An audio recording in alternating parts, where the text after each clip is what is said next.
இந்த செஷன்ல நம்ம the human cycle புக்ல புதிய சாப்டர் துவங்க உள்ளோம். இது சாப்டர் 14. அதனுடைய தலைப்பு த சூப்ரா ரேஷனல் பியூட்டி. சூப்ரா ரேஷனல் பியூட்டி அப்படின்னா என்ன அர்த்தம்? நம் புலன்களினால் நாம் எதை அழகு என்று வர்ணிக்கின்றோமோ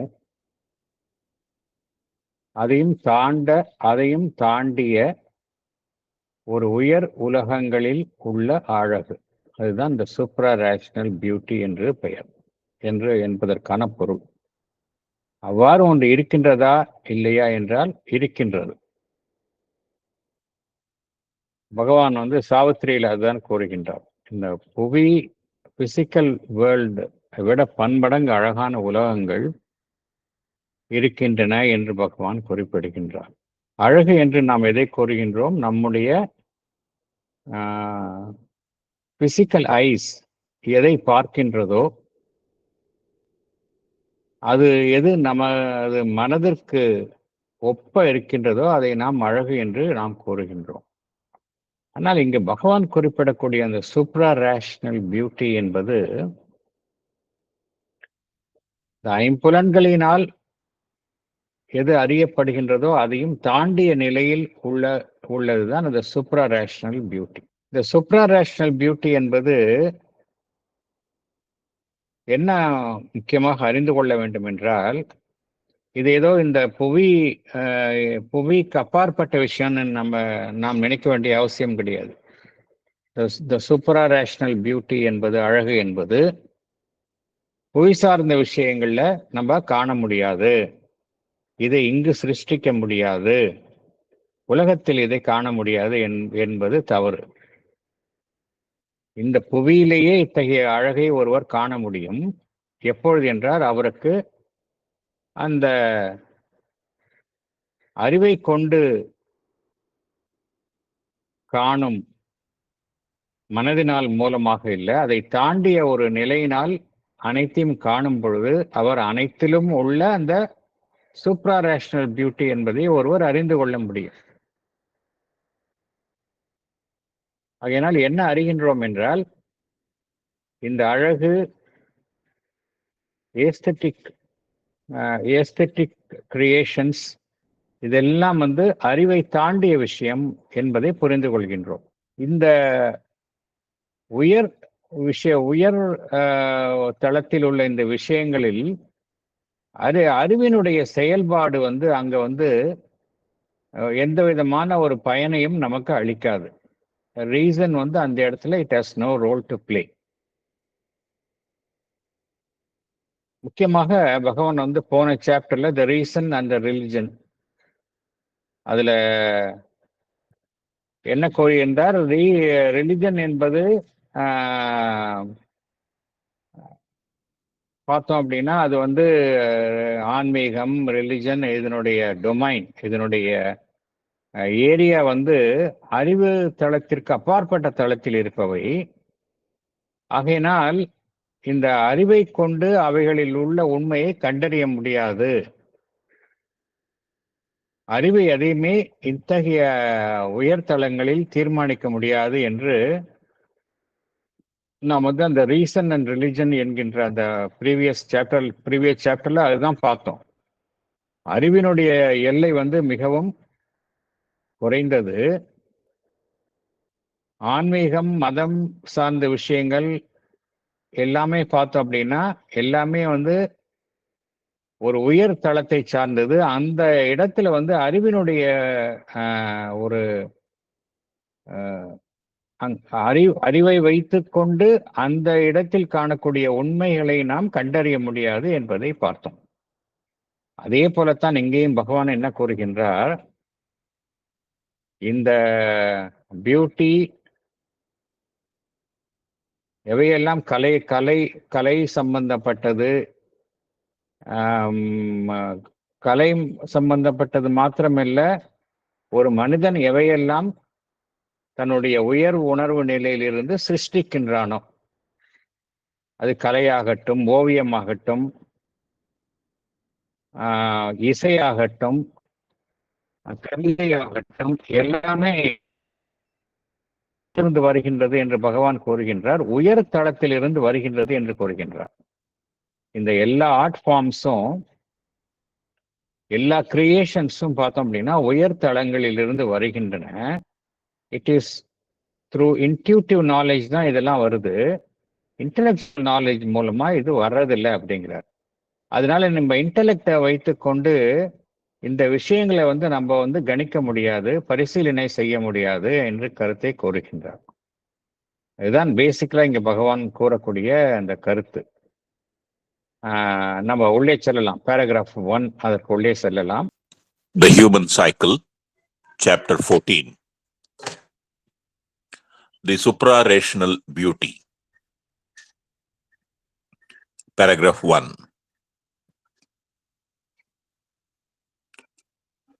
Religion is the seeking after the spiritual, the suprarational, and therefore, in this sphere, the intellectual reason may well be an insufficient help and find itself not only at the end but from the beginning, out of its province, and condemned to tread either diffidently or else with a stumbling presumptuousness in the realm of a power and a light higher than its own. But in the other spheres of human consciousness and human activity, it may be thought that it has the right to the sovereign place, since these move on the lower plane of the rational and the finite, or belong to that borderland where the rational and infrarational meet, and the impulses and the instincts of man stand in need, above all, of the light and the control of the reason. In its own sphere of finite knowledge, science, philosophy, the useful arts, its right, one would think, must be indisputable. But this does not turn out in the end to be true. Its province may be larger, its power more ample, its action more justly self-confident. But in the end, everywhere it finds itself standing between the two other powers of our being and fulfilling in greater or less degree the same function of an intermediary. On one side, it is an enlightener, not always the chief enlightener, and the corrector of our life impulses and first mental seekings. On the other, it is only one minister of the veiled spirit and a preparer of the paths for the coming of its rule. Salient points. Religion is the seeking after the spiritual, the supra-rational. Therefore, in this province, the intellectual reason may not help much and may find itself out of place. But in the other spheres of human consciousness and human activity, reason has an important role to play because they belong to the lower plane of the rational and the finite, or belong to that borderland where the rational and the infrarational, that is, where the impulses and the instincts of man are not under the control of the reason, meet. Its right is indisputable in its own sphere of finite knowledge, science, philosophy, and arts. But this does not turn out in the end to be true. In the end, everywhere, it finds itself standing between the two other powers of our being and fulfilling the role of an intermediary. On one side, it is an enlightener and the corrector of our life impulses and first mental seekings. On the other, it is only one minister of the veiled spirit and a preparer of the paths of the coming of its rule. Thank you, sir. Spiritual seeking பார்த்தோம் அப்படின்னா நாம் புலன்களினால் அறிய முடியாத ஒரு விஷயத்தை தான் நாம் நாடுகின்றோம். எல்லோருக்குமே ஒரு சீக்கிங் இருக்கு. சீக்கிங் எப்படி இருக்கு? நம்மளோட புலன்களினால் அறிய முடியாததை நாடுவதாகத்தான் இருக்கின்றது. அது ரிலிஜன் ஆர் ஸ்பிரிச்சுவாலிட்டி எதா இருந்தாலும் seeking after something which is immaterial. நம்மால பொருள் மாதிரி கிடையாது. அது இந்த மெய்ப்பொருளை தான் நாம் தேடி செல்கின்றோம். ஆகையினால இது எல்லாமே எதை தேடுகின்றோம்? அறிவுக்கு அப்பாற்பட்ட விஷயம், அறிவுக்கு மேலான விஷயத்தை தான் தேடுகின்றோம். That is supra rational. இங்க மனிதனுடைய இன்டெலெக்ட், அறிவு பார்த்தோம் அப்படின்னா எந்த அளவுக்கு உதவி செய்யும்? ஒரு பெரிய அறிவாளியா இருக்கலாம், கற்றறிந்த அறிவாளியாக இருக்கலாம். ஆனால் அவர் ஆன்மீகத்துக்கு வந்தா அவருடைய கற்றறிந்த அறிவு என்பது எந்த விதத்திலும் அவருக்கு பயனளிக்காது, இல்லையா? அதுதான் பகவான் இங்க கொடுக்கின்றார். அறிவுக்கு இந்த ஆன்மீக களம் என்பது தனக்கு ஒரு அந்நியமான ஒரு களமாகத்தான் அறிவு கருதும். ஆன்மீகம் சம்பந்தப்பட்ட ஆன்மீகம் எந்த களத்தில் செயல்படுகின்றதோ, ஆன்மீக தளத்துல அறிவு செயல்பட முடியாது. அறிவு அதை அந்த தளத்தை தனக்கு அந்நியமான ஒரு தளமாகத்தான் அது காணும். அறிவுக்கு உட்பட்ட தளம் என்பது இந்த ஐம்புலன்கள், இந்த பிசிக்கல் வேர்ல்டு, அதுதான் அதனுடைய ஒரு எல்லை. அதை தாண்டி போச்சு அப்படின்னா அறிவு அந்த இடத்துல வேலை செய்ய முடியாது. அதற்கு அந்நியமான இடத்துல எப்படி அறிவு வேலை செய்ய முடியும், இல்லையா? அதனால அந்த இடத்துல அறிவு அந்த இடத்துல கம்ப்ளீட்டா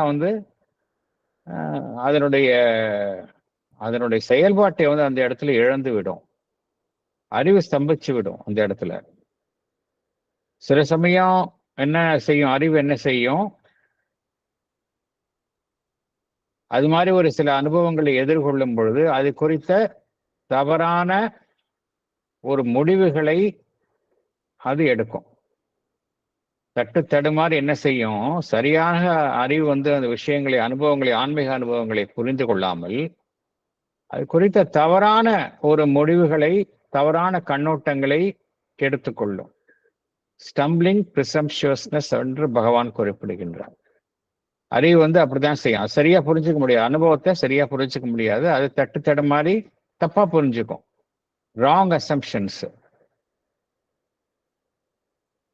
அது சரியான விஷயத்தை தவறாக புரிந்து கொள்ளும். தவறாக புரிந்து கொண்டு தவறான முடிவுகளை எடுக்கும் அதன் பெயரில். ஏன்னா அதற்கு சம்பந்தம் இல்லாத ஒரு இடத்துல அது அறிவு தன்னை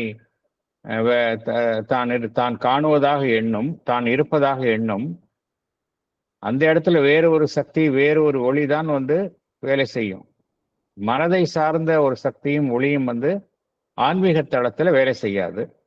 அந்த இடத்துல அறிவு என்ன செய்யும்? அறிவு அந்த இடத்துல தன்னுடைய செயல்பாட்டை இழந்துவிடும். அல்லது அவ்வாறு செயல்பட்டாலும் கூட தட்டு தடுமாறி தவறான ஒரு முடிவுகளை எடுக்கும் வண்ணம் தான் அது செயல்படும் அப்படிங்கிறார். ஸோ அறிவினுடைய எல்லை ரொம்ப குறுகியது என்று அறிந்து கொள்கின்றோம். ஆன்மீக தளத்துல பார்த்தோம் அப்படின்னா அது நமக்கு பயனளிக்காது என்பதை அறிந்து கொள்கின்றோம்.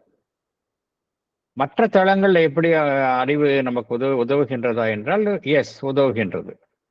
Other spheres of human consciousness, நம்முடைய மனித குலத்தினுடைய மற்ற நடவடிக்கைகள், மனித உணர்வு நிலையினுடைய மற்ற இடத்துல பார்த்தோம் அப்படின்னா அது வேலை செய்கின்றது.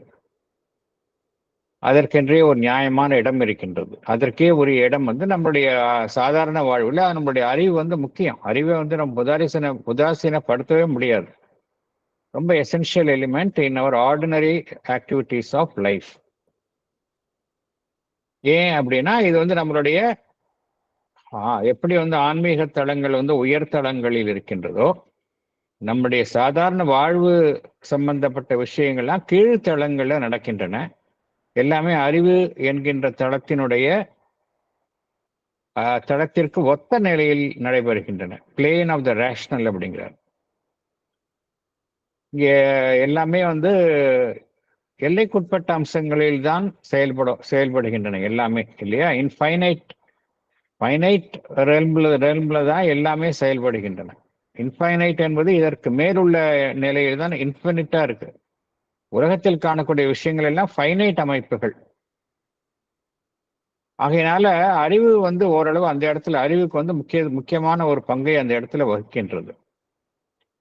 சில சமயம் நமக்கு கீழ் உள்ள தளங்களிலும் அறிவு வந்து வேலை செய்கின்றது. நம்மளுடைய கீழ் உள்ள தளங்கள் என்ன, இது எப்படி? அறிவு மனம் சார்ந்த அறிவு என்பது ஒரு ஹையர் பிளேன் வைத்துக் கொண்டால், அதற்கு கீழ் உள்ள தளம் எப்படின்னா நம்முடைய வாழ்வினுடைய உந்துதல்கள், இம்பல்சஸ் அண்ட் இன்ஸ்டிங்ஸ், விலங்குகளை ஒத்த நம்மிடம் இருக்கக்கூடிய இயல்புகள். அது எல்லா மனிதன்கிட்டையும் இருக்கும். இந்த இம்பல்சஸ் அண்ட் இன்ஸ்டிங்ஸ் அப்படிங்கிறது விலங்குகள்கிட்ட இருக்கக்கூடியவை. அவை மனிதனிடத்திலும் காணப்படுகின்றன. அது வந்து ஒரு கீழ்த்தளத்தில் இருக்கு. மனம் சார்ந்த அறிவு என்பது சற்று உயர்தளத்தில் இருக்கின்றது. இந்த அறிவு எங்க வேலை செய்கின்றது? மனம் சார்ந்த இடத்திலும் வேலை செய்கின்றது. மனம் சார்ந்த தளம் மற்றும் மனம் அதற்கு கீழ் உள்ள தளம், அதாவது அந்த உந்துதல்கள், உள்ளுணர்வுகள் செயல்படும் தளம், இவை இரண்டும் சந்திக்கும் இடத்திலும் அந்த அறிவு வந்து செயல்படுகின்றது. borderland where the rational and the infra-rational நம் கிட்ட இருக்கக்கூடிய இந்த விலங்கை ஒத்த இயல்புகள் என்னென்ன இருக்கோ அதான் infra-rational. அறிவு சார்ந்த மனம் செயல்படுவதற்கு கீழான உள்ள நிலை. இது ரெண்டும் சந்திக்கிற இடத்துலயும் அறிவுக்கு வந்து வேலை இருக்கு அப்படிங்கிறார். ரெண்டு இடத்துலயும் வேலை செய்யுது. மேல் உலகத்துல இதுக்கு மேல் தளத்துல போனா அறிவினுடைய பயன்பாடு குறைந்து விடுகின்றது என்று குறிப்பிடுகின்றார். அறிவு வந்து எங்க வந்து உறுதியாக செயல்படணும்னு எடுத்துக்கொண்டோம் என்றால், எங்க வந்து அறிவினுடைய செயல்பாடு உறுதியாக, அதுல ஒன்றும் டவுட்டே இருக்காதுன்னு எந்தெந்த ஃபீல்ட்ஸ்ல இருக்கு பார்த்தோம் அப்படின்னா, ஃபைனைட் நாலேஜ் நாம் வந்து கற்றுக்கொள்கின்றோமே, எல்லாமே டிஃப்ரெண்ட் ஃபீல்ட்ஸ் ஆஃப் நாலேஜை நம்ம கற்றுக்கொள்கின்றோம். கற்றுக்கொள்வது எல்லாமே ஃபைனைட் நாலேஜ். எல்லாமே வரையறுக்கப்பட்ட விஷயங்களை குறித்த அறிவு. அதுல அறிவினுடைய சம்பந்தம் முழுவதுமாக இருக்கின்றது. விஞ்ஞானம், சயின்ஸ், தத்துவ ஆராய்ச்சி, பிலாசபி, பயனளிக்கக்கூடிய கலைகள், யூஸ்ஃபுல் ஆர்ட்ஸ், இங்கெல்லாம் வந்து அந்த அறிவினுடைய செயல்பாடு அதனுடைய முக்கியத்துவம் உறுதியாக காணப்படுகின்றது. ஸோ அங்க யாரும் கொஸ்டின் பண்ண முடியாது. ஒரு சயின்டிஸ்ட் வந்து இது வந்து என்னுடைய அறிவு இல்லை, இங்க வேலை செய்யல, நான் வேற ஒன்றை மூலமாக இதெல்லாம் கண்டறிஞ்சேன்னு சொல்ல முடியாது. ஒரு மேத்தமெட்டிஷியன் அது மாதிரி சொல்ல முடியாது. ஏன்னா அங்க எல்லாமே ஷியோரா வந்து it is based on reason, அங்க கன்ஃபார்ம்டா இருக்கு. ஆனா இங்க பகவான் என்ன சொல்றாருன்னா, இங்க என்ன கூறுகின்றார், இறுதியில ஈவன் இங்க கூட இது முழுவதுமான ஒரு உண்மையாக இருக்க முடியாது என்பது நிரூபணமாகின்றது அப்படிங்கிறார். ஈவன் இந்த தளத்துல கூட இதை வந்து ஒரு முழுவதுமான ஒரு உண்மை என்று நாம் ஏற்றுக்கொள்ள முடியாது அப்படிங்கிறார். But this does not turn out in the end to be true அப்படிங்கிறார்.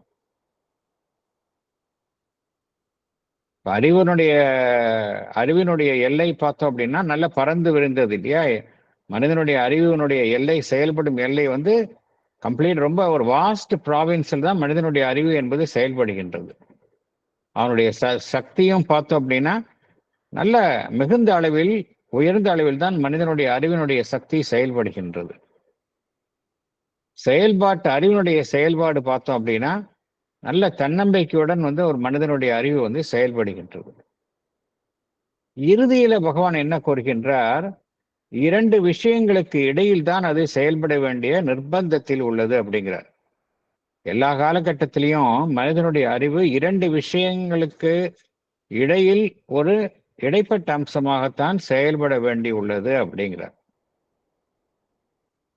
இரண்டு நம்மளுடைய ஜீவனினுடைய இருவிதமான சக்திகளுக்கு இடையில் தான் அது செயல்பட வேண்டிய கட்டாயத்தில் இருக்கின்றது என்று பகவான் குறிப்பிடுகின்றார். அது ஒரு இடைப்பட்ட சாதனமாகத்தான் செயல்பட வேண்டியிருக்கின்றது என்று குறிப்பிடுகின்றார். அது என்ன இரண்டு அம்சங்கள் அப்படின்னு பார்த்தோம் அப்படின்னா, ஒரு சைட் பார்த்தோம் அப்படின்னா அறிவு நமக்கு என்ன செய்கின்றது? நமக்கு ஒளியூட்டுகின்றது. It is an enlightener. நன்கு கற்றறிந்தவர்களை நாம் போற்றுகின்றோம் இல்லையா? நாம் நன்கு கற்றறிந்த மனிதர்களை போற்றுகின்றோம், அறிவாளி என்று கூறுகின்றோம். So it is an enlightener. அதுல பகவான் அகைன் குவாலிஃபை பண்றார். என்லைட்னர் என்றால் அவர் அனைத்தையும் அறிந்தவரா என்றால் கிடையாது. Not always chief enlightener. Chief enlight ஏன் பகவான் எல்லாத்தையும் ரொம்ப கேர்ஃபுல்லா சொல்றாரு பாருங்க. அதாவது என்லைட்னர்னா அதை விட உயர்ந்த ஒரு நிலை இருக்கின்றது. ஏன்னா அறிவு மனதை கொண்டு செயல்படுகின்றது. மனதின் மூலம் நோ டவுட் மேன் அவனால செய்ய முடியாத இல்லை அப்படிங்கிற லெவலுக்கு மைண்ட்ல அவ்வளவு பிரில்லியன்ட் ஆனாலும் அதையும் தாண்டிய விஷயம் இருக்கின்றது என்பதை பகவான் குறிப்பிடுகின்றார். அதையும் தாண்டிய சோர்சஸ் ஆஃப் லைட் மனிதனுக்கு இருக்கு. இன்ட்யூட்டிவ் நாலேஜ் இருக்குது, நாலேஜ் பை ஐடென்டிட்டி. அதெல்லாம் ஹையர் ரெல்ம்ஸ் ஆஃப் த மைண்ட்ல இருந்து வரும், ஹையர் லெவல்ல இருந்து வரக்கூடியது, மென்டல் லெவல்ல கிடையாது. ஆனாலும் அது ஒரு முக்கியமான ஒரு மனிதனுடைய அறிவு ஒரு ஒளியூட்டும் சாதனமாக விளங்குகின்றது. It is an enlightener, not always chief enlightener அப்படிங்கிறார். சீஃப் என்லைட்னர் அப்படிங்கிறது மனதை தாண்டிய விஷயங்கள் தான் சீஃப் என்லைட்னர். அப்புறம் அறிவு என்ன செய்கின்றது? இப்ப நம்ம ஒரு விஷயத்தை செய்யணும்னு நினைக்கிறோம், துடிக்கிறோம். அது அறிவு என்ன செய்யுது? இது செய்ய வேணாம், இது நான் இதனால நமக்கு பாதிப்பு ஏற்படும், இது நமக்கு நல்லது கிடையாது. சில சமயம் நம்ம சில விஷயங்களை சாப்பிடணும்னு நினைப்போம். அது டாக்டர் அட்வைஸ் பண்ணியிருப்பாரு, அது நமக்கு நல்லதில்லை, ஹெல்த்துக்கு நல்லதில்லை அப்படிம்பாரு. ஆனால் இம்பல்சிவா அதை சாப்பிடணும்னு நினைப்போம். அப்போ அறிவு சொல்லும், இல்லை இது it is not good for your health, against நம்ம பண்ணக்கூடாதுன்னு சொல்லும். ஸோ லைஃப் இம்பல்சஸை எது கரெக்ட் பண்ணுது அப்படின்னா நம்மளுடைய அறிவு தான் கரெக்ட் பண்ணுது. எல்லா லோவர் வைட்டல் இம்பல்சஸும் அறிவு கரெக்ட் பண்ணிடும். ஒருத்தருக்கு திடீர்னு எக்கச்சக்கமா கோபம் வருதுன்னா உடனே அவர் அறிவை வைத்துக்கொண்டு நிதானித்துக் கொள்ள முடியும். தப்பு, நம்ம உணர்ச்சி வசப்படக்கூடாது, அமைதியா இருக்கணும் அப்படின்னு அறிவு அவருடைய அந்த அதீத உணர்ச்சியை கட்டுப்படுத்த முடியும். ஸோ லைஃப் இம்பல்ஸ் கரெக்ட் பண்ண முடியும். It is the character of our life impulse. அப்புறம் ஃபர்ஸ்ட் மென்டல் சீக்கிங்ஸ். மனம் என்ன செய்யும்? முதல்ல நிறைய விஷயங்களை நம்ம நாடுகின்றோம். நாம் நாடுவது எல்லாமே நமக்கு தேவையா அப்படிங்கிறது சொல்ல முடியாது. ஹியூமன் மைண்ட் என்ன செய்யும்? நிறைய விஷயங்களை தனக்கு தேவை என்று நாடும். இது வேண்டும், அது வேண்டும், அது எல்லாம் சொன்னோம். எல்லாமே நமக்கு தேவையா, நம்மளுடைய நலனுக்கு உகந்ததா என்பதை மனதிற்கு தெரியாது. அதான் ஃபர்ஸ்ட் மென்டல் சீக்கிங்ஸ். அதை எது சரி செய்யும்? அறிவு தான் அதை கரெக்ட் பண்ணும். இது ஒரு பக்கம். So it acts as an enlightener. இது ஒரு பக்கம், அந்த அறிவனுடைய ஒரு பக்கமா இருக்கு. இன்னொரு பக்கம் எப்படி இருக்கு? அது என்னதான் இவ்வாறு செயல்பட்டாலும் நம் உள்ளிருந்து மனிதனை எது வழி நடத்துகின்றது அப்படிங்கறத நம்ம மீண்டும் மீண்டும் என்ன பார்க்கிறோம்? மனிதனை as if அறிவு வழி நடத்துகின்றது என்று நாம் மேம்போக்காக நினைத்தாலும் கூட அவனுக்கு உள்ள மறைந்துள்ள அந்த சீக்ரெட், அந்த மெய்ப்பொருள், அந்த ஆன்மன், அதுதான் வழி நடத்துகின்றது. வெயில்டு ஸ்பிரிட் அப்படிங்கிறார் பகவான். அதுதான் வழி நடத்துகின்றது மனிதனை. மனிதனுடைய அறிவு வழி அவனை வழி நடத்துவது இல்லை. அந்த உள்ள இருக்கக்கூடிய அந்த மறைந்து உள்ள அந்த மெய்ப்பொருளினுடைய ஒரு செயல்படும் ஒரு அமைப்பாகத்தான் மனிதனுடைய அறிவு செயல்படுகின்றது. It is only one minister of the veiled spirit அப்படிங்கிறார். And preparer of the parts for the coming of its rule. எதுக்கு வழி செய்யுது மனிதனுடைய அறிவு? இப்போ நம்ம மனம், உடல், வாழ்வு, இது மூன்று தான் டாமினேட் பண்ணுது. நமக்குள்ள இருக்கக்கூடிய ஆன்மன் மறைமுகமாக செயல்படுகின்றது. இறுதியில எது மறைமுகமாக செயல்படுகின்றதோ அது முன் செயல்பட வேண்டும். நம்மளுடைய உள்ள இருக்கக்கூடிய ஆன்மன் முன் செயல்பட வேண்டும். அது முன் செயல்படுவதற்கு எது வழி செய்கின்றது, வழியை தயார் செய்கின்றது என்றால் இந்த மனிதனுடைய அறிவு அப்படிங்கிறாங்க. On the other, it is only one minister of the veiled spirit and the preparer of the parts for the coming of its rule. அல்டிமேட்டா சைக்கிக் பீயிங் தானே ரூல் பண்ணணும் அப்படிங்கிறாங்க. அதுக்கு எது வழி செய்யும் அப்படிங்கிறாங்க? மைண்ட், அறிவு ஒர்க் பண்ணுது அப்படிங்கிறாங்க. ஏன்னா தேவையில்லாத அது அகற்று, நம்மிடம் தேவையில்லாதவற்றை அது விளக்குகின்றது மனிதனுடைய அறிவு. ஸோ ஒரு சைடு பார்த்தோம் அப்படின்னா அது என்லைட்னரா இருக்கு. On one side it is enlightener. On the other side எப்படின்னா அது உள்ள மறைந்திருக்கக்கூடிய ஆன்மனினுடைய ஒரு சேவகனாக அங்கு வேலை செய்கின்றது. ஸோ என்ன பகவான் குறிப்பிடுகின்றார் என்றால் ultimately the human reason acts only as an intermediary. அதுதான் சொல்றாரு. அதோடைய ரோல் இப்ப இன்டர்மீடியரி தான் அப்படிங்கிறாரு. ஏன் இன்டர்மீடியரி அப்படின்னா இவல்யூஷன்ல இப்ப மனிதன் அப்படிங்கிறவன் ஒரு இடைப்பட்ட நிலை தான். மனிதன் சுப்ரீம் சொன்னாதான் இது இன்டர்மீடியரின்னு சொல்ல முடியாது. மனிதன் as long as மனிதன் ஃபைனல் ப்ராடக்ட் கிடையாது. He is only intermediary. ஃபைனலா வரப்போறவன் சூப்பர்மேன் அப்படின்னு பார்க்கும்பொழுது அவனுடைய அறிவும் ஒரு இன்டர்மீடியரி லெவல்ல தான், இன்டர்மீடியரி ரோலை தான் பிளே பண்ணுறது அப்படின்னு பகவான் குறிப்பிடுகின்றார். This is especially evident in the two realms which in the ordinary scale of our powers stand nearest to the reason and on either side of it. The aesthetic and the ethical being, the search for beauty and the search for good.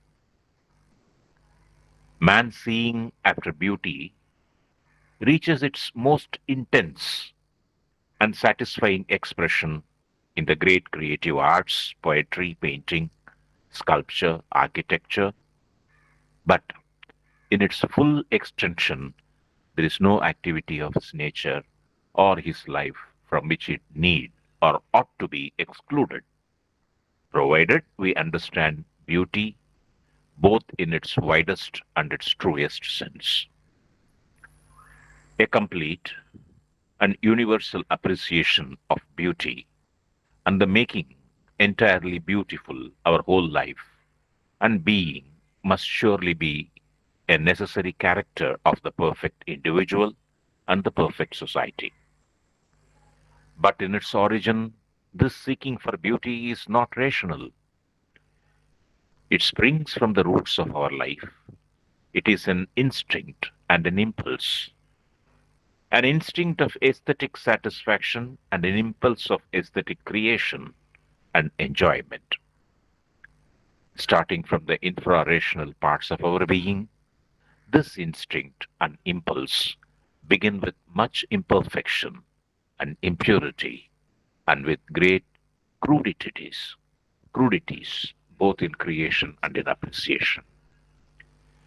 It is here that the reason comes in to distinguish, to enlighten, to correct, to point out the deficiencies and the crudities, to lay down laws of aesthetics and to purify our appreciation and our creation by improved taste and right knowledge. While we are thus striving to learn and correct ourselves, it may seem to be the true lawgiver both for the artist and the admirer, and though not the creator of our aesthetic instinct and impulse, yet the creator in us of an aesthetic conscience and its vigilant judge and guide. That which was an obscure and erratic activity, it makes self-conscious and rationally discriminative in its work and enjoyment. This is evident in the two realms which stand either side of the reason. On one side is the aesthetic and the search for beauty, and on the other side is the ethical being and the search for good. Man seeking after beauty reaches its most intense and satisfying expression in the great creative arts, poetry, painting, sculpture, architecture. In its truest sense, it ought not to be excluded from any activity of his nature or his life. A universal appreciation of beauty and the making entirely beautiful our and whole life and being must be a necessary character of the perfect individual and the perfect society. But in its origin, this seeking for beauty is not rational, but an instinct and an impulse, an instinct of aesthetic satisfaction and an impulse of aesthetic creation and enjoyment. Starting from the infra-rational parts of our being, this instinct and impulse begin with much imperfection and impurity and crudities.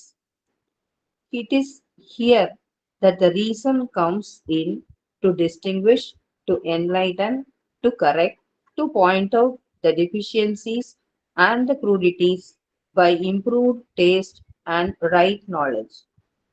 It may seem to be the true lawgiver both for the artist and the admirer and the creator in us of an aesthetic conscience and its vigilant judge and guide.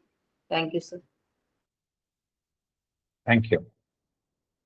ரெண்டு ரெல்ம்ஸ் பத்தி சொல்றாரு பகவான் இங்க. 2 realms அப்படிங்கிறார். அங்க வந்து கிட்டத்தட்ட அந்த இரண்டு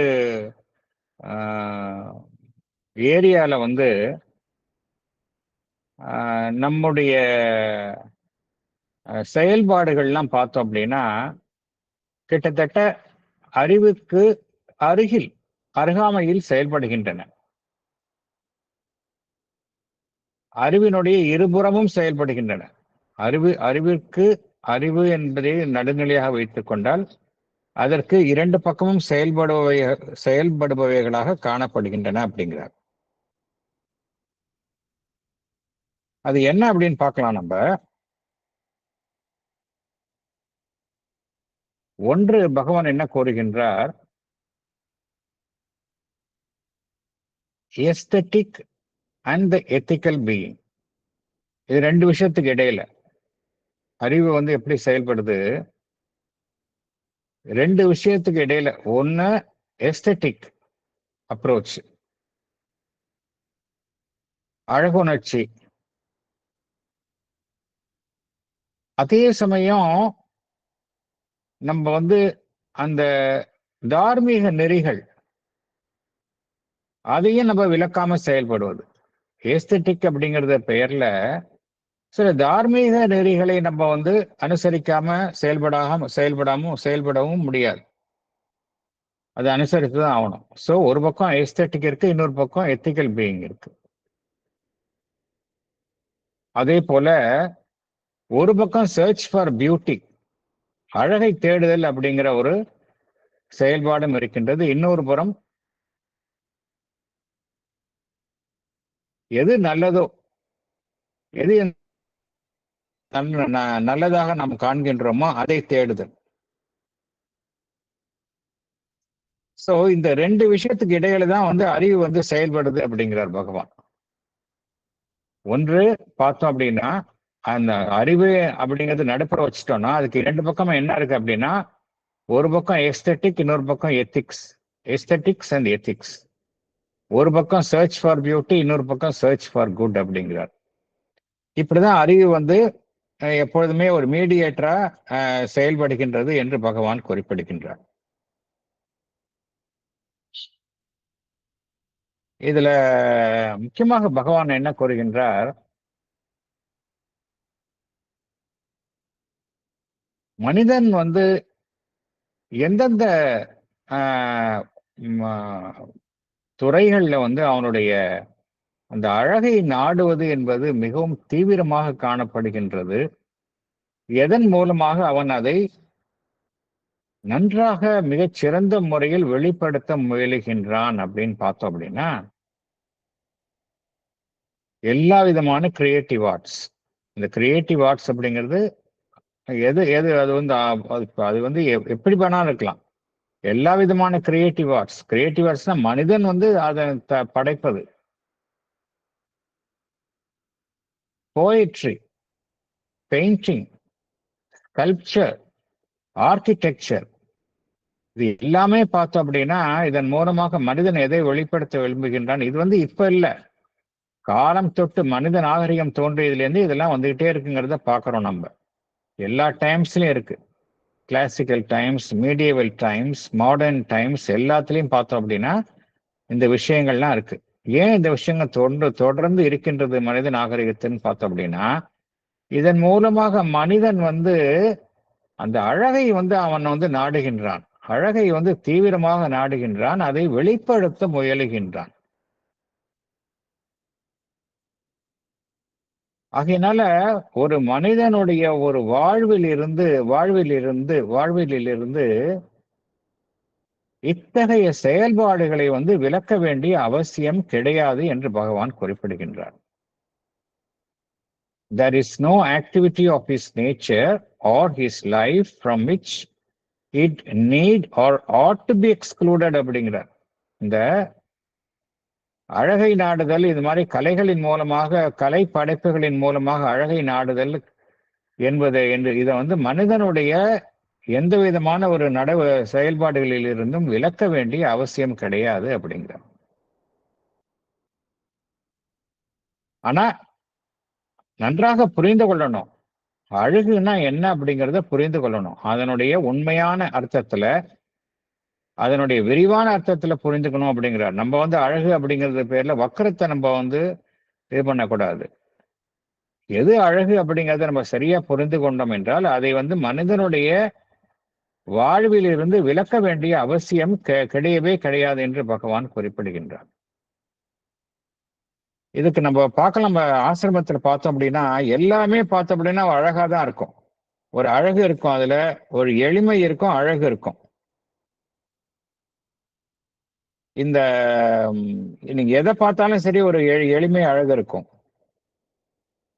முக்கியமா மதுரை இருக்கும் போது அந்த கோல்கொண்டா கெஸ்ட் ஹவுஸ் அவங்க எஸ்பெஷலி லேட் 1940s தான் கட்டினாங்கன்னு நினைக்கிறேன். அது அதுக்கு பார்த்தோம் அப்படின்னா எல்லாமே நல்ல மெட்டீரியல் இது பண்ணாங்க. நான் ஒரு ஜாப்பனீஸ் ஆர்கிடெக்ட் கூட தான் அதுக்கு கைட் பண்ணாங்கன்னு கேள்விப்பட்டிருக்கிறேன். ஏன்னா அவ்வளவு அழகா இருக்குன்னு சொல்லுவாங்க. அதுல அழகு அப்படிங்கிறது நம்ம எல்லா ஆசிரமத்தில் உள்ள எல்லா இதுலயும் நம்ம அந்த அழகை பார்க்கலாம். நம்ம ஏன் அப்படின்னா என்ன புரிந்து கொள்கின்றோம் என்றால், இந்த அழகு என்பதை நம்ம வாழ்வினுடைய எந்த அம்சத்திலிருந்தும் விளக்க வேண்டிய அவசியம் கிடையாது என்பதைத்தான் இங்க பகவான் வலியுறுத்துகின்றார். எல்லா as long as it is true, நம்ம சரியா அழகு என்பதை சரியாக புரிந்து கொள்ளும் பட்சத்துல அது நம்ம வாழ்வினுடைய எந்த இயக்கத்திலிருந்தும் செயல்பாடுகளிலிருந்தும் நம்ம விளக்க வேண்டிய அவசியம் கிடையாது என்று பகவான் விளக்குகின்றார். ஒட்டுமொத்த வாழ்வையுமே நம்ம பகவான் என்ன சொல்றார், ஒரு அழகுற நம்ம அமைக்கணும் அப்படிங்கிறார். A complete and universal appreciation of beauty and the making entirely beautiful our whole life and being must surely be a necessary character of the perfect individual and perfect society அப்படிங்கிறார். ஒரு முழுமையான மனிதன், ஒரு முழுமையான சமுதாயம், அதனுடைய கேரக்டர் எப்படி இருக்கணும் அப்படின்னா ஒட்டுமொத்த வாழ்வும் அழகோட இருக்கணும் அப்படிங்கிறார். ஒட்டுமொத்த வாழ்வும் இருக்கணும். அதே போல யூனிவர்சல் அப்ரிசியேஷன் ஆஃப் பியூட்டி அப்படிங்கிறார். Complete and universal appreciation of beauty அப்படிங்கிறார். அழகு அப்படின்னா நம்ம ஒரு குறுகிய கண்ணோட்டத்துல எனக்கு எது பிடிச்சிருக்கோ அதுதான் அதுதான் அழகுன்னு சொல்லுவேன். எனக்கு எனக்கு என்னுடைய அந்த அளவுகோல்களுக்கு வராத, அதற்குள்ள வராத விஷயங்களை நான் அழகு இல்லை, அழகு என்பதை ஏற்றுக்கொள்ள மாட்டேன்னு சொல்ல முடியாது. யூனிவர்சல் அப்ரிசியேஷன் ஆஃப் பியூட்டி அப்படின்னு சொல்றார். பிரபஞ்சம் தழுவிய எல்லாத்துலயும் இருக்கக்கூடிய அழகை நம்ம வந்து ரசிக்க கத்துக்கணும் அப்படிங்கிறார். அப்படி பண்ணும்பொழுதுதான் ஒரு மனிதனுடைய வாழ்வு வந்து முழுமையடையும். அந்த சொசைட்டி, அந்த சமுதாயத்தினுடைய வாழ்வும் முழுமையடையும் என்று பகவான் குறிப்பிடுகின்றார். அழகை நாடுவதுன்னு சொல்றோம். இந்த அழகை நாடுவது என்பது எல்லா மனிதர்கள்ட்டையும் பார்த்தோம் அப்படின்னா இருக்கு. எல்லா மனிதர்கள்ட்டையும் பார்த்தோம்னா அழகை நாடுவது, நம்மை அழகாக வைத்துக் கொள்ள வேண்டும், நாம் இருக்கக்கூடிய இடத்தை அழகாக வைத்துக் கொள்ள வேண்டும், இருப்பிடத்தை அழகாக வைத்துக் கொள்ள வேண்டும். அப்படி எல்லாருக்கும், எல்லா மனிதர்களுக்கும் இருக்கு. அடிப்படையிலேயே இந்த அழகை நாடுவது என்பது எல்லா மனிதர்களிடமே இருக்கு. அதனுடைய மூலம் என்ன, எப்படி இந்த அழகை நாடுவது என்பதனுடைய மூலம் என்பது என்ன, அதை பத்தி பகவான் என்ன கூறுகின்றார்? அது வந்து அறிவு சம்பந்தப்பட்டதா? எனக்கு அறிவு, நல்ல சிறந்த அறிவாளியாக இருக்கின்றேன், ஆதலால் நான் அந்த அழகை நாடுகின்றேன் என்று சொல்ல முடியுமா? நிச்சயமாக இல்லை. சில பேர் ரொம்ப கற்றறிந்த அறிவாளிகளாக இருப்பார்கள். ஆனா அவங்களுடைய வசிக்கக்கூடிய இடமோ சுற்றுப்புறமோ அவர்கள் அழகாக வைத்திருக்க மாட்டார்கள். அவசியம் இல்லை. ஏன்னா அறிவுக்கும் இந்த அழகுக்கும் சம்பந்தம் இல்லை அப்படிங்கிறார். In its origin, this seeking for beauty is not rational அப்படிங்கிறார். இதை பகவான் வந்து தெளிவுபடுத்துகின்றார். அப்படின்னா எங்கேருந்து வருது இந்த அழகை நாடுதல் என்பது? எங்கிருந்து தோன்றுகின்றது? It springs from the roots of our life அப்படிங்கிறார். வாழ்வினுடைய வேர்களில் இருந்துதான் அது தோன்றுகின்றது அப்படிங்கிறார். நம்மளுடைய அந்த வாழ்வு இயக்கம், அதனுடைய வேர்களிலேயே அது தோன்றுகின்றது அப்படிங்கிறார். It springs from the roots of our life அப்படிங்கிறார். அப்படின்னா அது எத்தகையது? அது வந்து ஒரு உள்ளுணர்வானது, ஒரு உந்து சக்தி. அது it is an instinct and an impulse அப்படிங்கிறார். ஸோ அழகு என்பது ரெண்டு விஷயம் புரிஞ்சுக்கிட்டோம். அது வந்து இன்ஸ்டிங்க்ட், அது வந்து ஒரு இம்பல்ஸ், அறிவை சார்ந்தது கிடையாது. எதனுடைய இன்ஸ்டிங்க்டா இருக்கு அப்படின்னா நமக்கு வந்து அந்த ஈஸ்தட்டிக் சாட்டிஸ்ஃபேக்ஷன், என்னுடைய அழகுணர்ச்சி வந்து I want to satisfy my sense of aesthetic approach. Aesthetic சென்ஸை வந்து நான் சாட்டிஸ்ஃபை பண்றேனா இல்லையா, அதுக்காக தான் நான் அழகை நாடுகின்றேன். an instinct of aesthetic satisfaction எல்லார்கிட்டையும் இருக்குது. அதே போல an impulse of aesthetic creation, ஒன்றை அழகா இப்ப எல்லாருக்கிட்ட, ஈவன் சின்ன குழந்தைகள்கிட்ட கூட ஒன்றை பண்ணோம், அப்படி பண்ண கொடுத்தோம்னா அதை ஒரு அழகாக செய்வதற்குத்தான் முயலுவார்கள். ஒரு அழகான பெயிண்டிங் பண்றது, டிராயிங் பண்றது, ஆர்ட் ஒர்க் பண்றது, இதெல்லாம் குழந்தைகள்கிட்ட ஏன் வந்துன்னா அவங்கள்ட்ட இம்பல்சிவா இருக்கு அப்படிங்கிறாரு. Impulse of aesthetic creation and enjoyment. So மனிதன் கிட்ட இந்த அழகை நாடுதலும்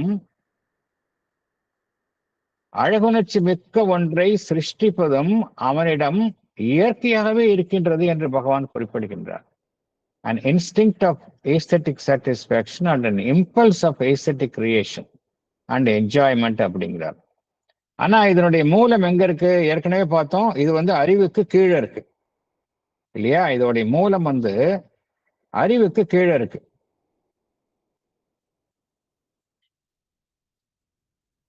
அதுதான் பகவான் என்ன கூறுகின்றார்? Starting from the infra rational parts of our being அப்படிங்கிறார். நேச்சுரலி லைஃபோட ரிலேட்டட்னா it belongs to our vital.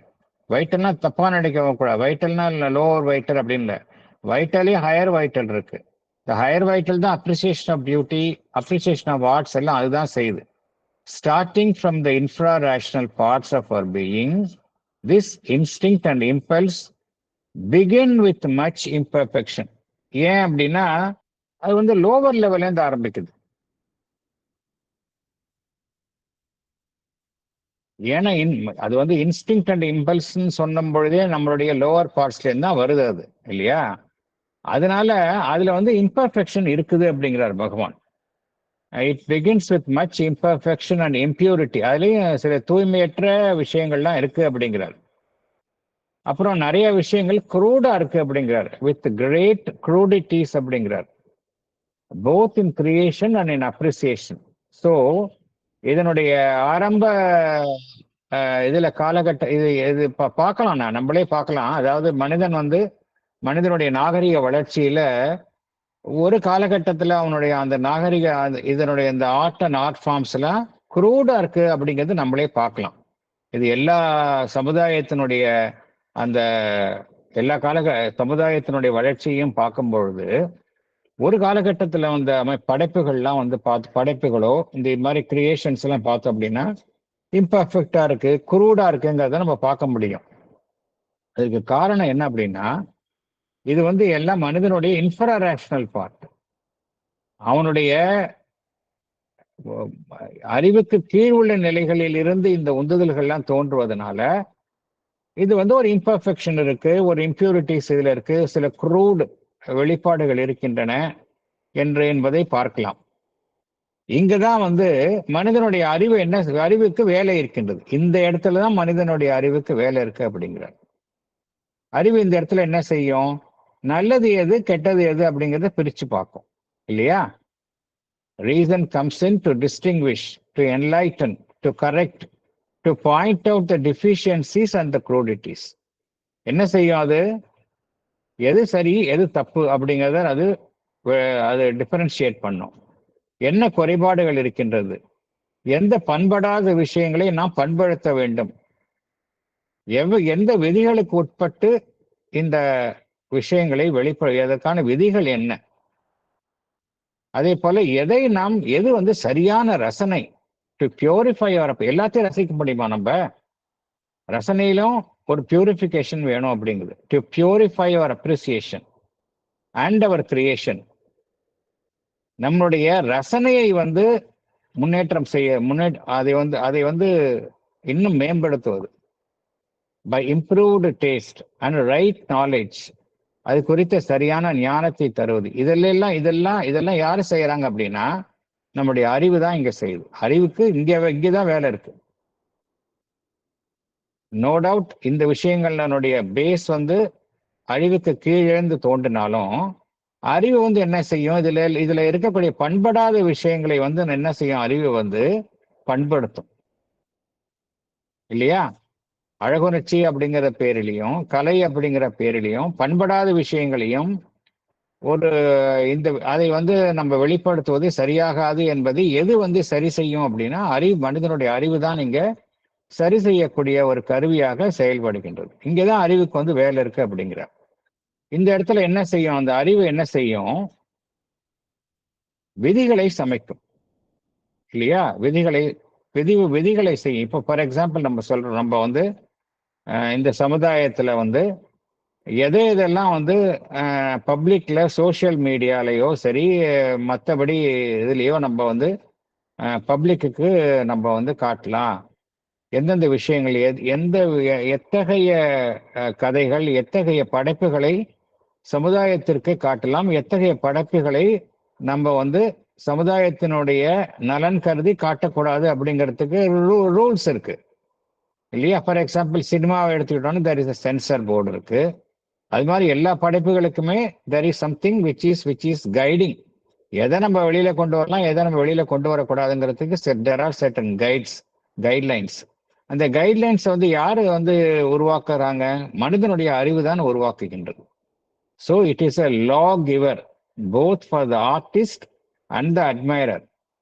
ஒரு படைப்பாளி இருக்கின்றான் என்றால் அவனுக்கு சில விதிகளை அது நிர்ணயிக்கின்றது. உன்னுடைய படைப்பு no doubt you have creativity, but சொசைட்டிக்கு உன்னுடைய படைப்பு எந்த விதமான ஒரு தீமையும் விளைவிக்க கூடாது என்கின்ற கைட்லைன்ஸை அது அவனுக்கு விதிக்கின்றது. அதே சமயம் அதை ரசிக்கின்றவன் அட்மைரர் அவனுக்கும் சில கட்டுப்பாடுகளை விதிக்கின்றது. இந்த விஷயங்களை தான் நீ ரசிக்கலாம், இந்த விஷயங்கள் உனக்கு நல்லதில்லை அப்படிங்கிற விஷயத்தையும் அறிவுதான் முடிவு பண்ணுகின்றது. True lawgiver both for the artist and the admirer. ஆனா இதுல என்ன புரிஞ்சுக்கணும்? மனிதனுடைய அறிவு எதையுமே சிருஷ்டிக்க முடியாது, அது புரிஞ்சுக்கணும் நம்ம. Though not the creator of our aesthetic instinct and impulse. அது நமக்கு கீழே இருக்கக்கூடிய வாழ்வினுடைய அம்சங்கள் தான் உருவாக்க முடியும். ஒரு மிகச்சிறந்த ஒரு ஓவியனோ கலைஞனோ இல்லை ஒரு பாடகனோ இல்லை ஒரு மியூசிஷியனோ அவன் வந்து பெரிய இன்டலெக்சுவலா இருக்கணுங்கிறது அவசியமே கிடையாது. அவனுக்கு வந்து அந்த திறமை இயற்கையிலே இருக்கும். ஆனா அவனுடைய other side of the life பார்த்தோம் அப்படின்னா ரொம்ப பண்படாத லைஃபாகவும் இருக்கும். இது வந்து மதர் பேசியிருக்கிறாங்க. மதர் என்ன சொல்றாங்க, இது மாதிரி ஒரு ஹையர் லெவல் இருக்கிறவங்களுக்கு அவங்களுடைய பர்சனல் லைஃப் வந்து ரொம்ப வந்து பண்படாத நிலையில இருக்கும், குரூடா இருக்கும், ஒரு நார்மல் பர்சனோட லைஃப் மாதிரி இருக்காதுன்னு சொல்றாங்க, மதர் சொல்றாங்க. ஏன்னா அவங்க ஒரு சைட்ல தான் அவங்க வந்து ரொம்ப எக்ஸம்ப்ளரியா இருப்பாங்க, இன்னொரு சைடு வந்து ரொம்ப அன்ரிஃபைண்டா இருக்கும் அப்படின்னு மதர் சொல்றாங்க. ஏன்னா அந்த இடத்துல அவங்க அவங்க அவங்களை வழி நடத்துவது அறிவு கிடையாது. அது ஏதோ ஒரு விஷயம் அவங்களை ஒரு சிறந்த படைப்பாளி ஆக்குகின்றது. அதே சமயம் அவர்களுடைய மறுபக்கம் வந்து ஒரு பண்படாத நிலையிலும் இருக்கலாம். அதைத்தான் பகவான் இங்க கோருகின்றார். Though not the creator of our aesthetic instinct and impulse அப்படிங்கிறார். yet the creator in us of an aesthetic conscience. aesthetic conscience என்ன அர்த்தம்? நமக்குள்ள இருக்கக்கூடிய விஷயம் எது அழகுணர்ச்சி என்கின்ற பெயரில் நாம் எதை நாம் அனுமதிக்கலாம், அதிகம் அனுமதிக்க கூடாது என்கின்ற ஒரு நடுநிலையானதாகவும் ஒரு சாட்சியாகவும் நமக்குள்ளே இருக்கக்கூடிய ஒன்று. அதுதான் மனிதனுடைய அறிவாக இருக்க முடியும். Yet the creator in us of an aesthetic conscience and its vigilant judge and guide அப்படிங்கிறார். அறிவு வந்து இந்த விஷயத்துல அறிவு வந்து வேண்டும். நிறைய பேருடைய அந்த கலைஞர்களுடைய வாழ்க்கையெல்லாம் பார்த்தோம் அப்படின்னா மனம் போற போக்கில் வாழ்ந்துருவாங்க. அவங்கெல்லாம் நிறைய நேரம் அவங்களுடைய லைஃப் எண்ட்ல பார்த்தோம் அப்படின்னா they end up in trouble, they suffer. என்ன காரணம் அப்படின்னா அவங்கள்ட்ட ஒரு ஆஸ்பெக்ட் இருக்கு, நல்லா அவங்க வந்து அந்த கலையில வெளிப்படுத்துறாங்க. சின்ஸ் அவங்களுடைய அந்த கண்ட்ரோலிங் அந்த ரீசன் வந்து சரியான முறையில் இந்த விஜிலன்ட் ஜட்ஜ் அண்ட் கைடு அப்படிங்கிறார் இல்லையா, அது அவங்கள்ட்ட செயல்படாததுனால ஒரு வேவர்ட் லைஃப் அவங்க லீட் பண்ண ஆரம்பிச்சிருவாங்க. இது நம்ம நிறைய பார்க்கலாம், எல்லா நாடுகளிலும் இதை பார்க்கின்றோம் நம்ம. ஆனா எது ஒரு மனிதனை வந்து மனிதனுக்குள்ளே இருக்கக்கூடிய கண்காணிப்பாளனாகவும் வழிகாட்டியாகவும் இருக்கின்றது என்றால் அவனுடைய அழகுணர்ச்சி சார்ந்த அந்த உள்ளுணர்விற்கு எது ஒரு வழிகாட்டியாகவும் ஒரு நடுநிலையானதாகவும் இருக்கின்றது என்றால் அதுதான் மனிதனுடைய அறிவு என்று பகவான் குறிப்பிடுகின்றான். It is a creator in us of an aesthetic conscience and its vigilant judge and guide அப்படிங்கிறார்.